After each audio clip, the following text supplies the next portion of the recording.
व्यवस्था करून टाकावी। तुमचंच सरकार आहे, तुमच्या विचारांचं सरकार आहे, तुमच्याच मतदानातून आलेलं सरकार आहे।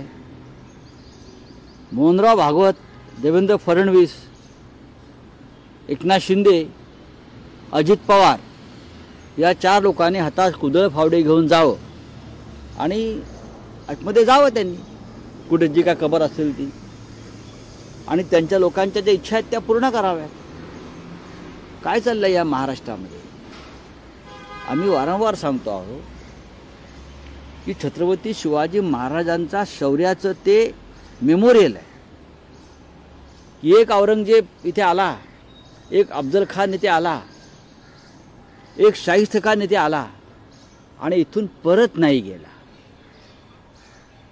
मावळ्यांनी, छत्रपतींनी, संभाजी राजांनी त्याची कबर इथेच खणली। हे महाराष्ट्राच्या शौर्याचं एक प्रतीक आहे। पण राष्ट्रीय स्वयंसेवक संघची विचारधारा अशी आहे किंवा भाजपची की छत्रपती शिवाजी महाराजांचं आणि संभाजी राजांचं महत्त्व कमी करायचं, ही त्यांची पहिल्यापासूनची विचारधारा आहे। छत्रपती शिवाजी महाराज आणि संभाजी महाराज हे भाजपचं कधीच शौर्याचं आणि विजयाचं प्रतीक नव्हतं आणि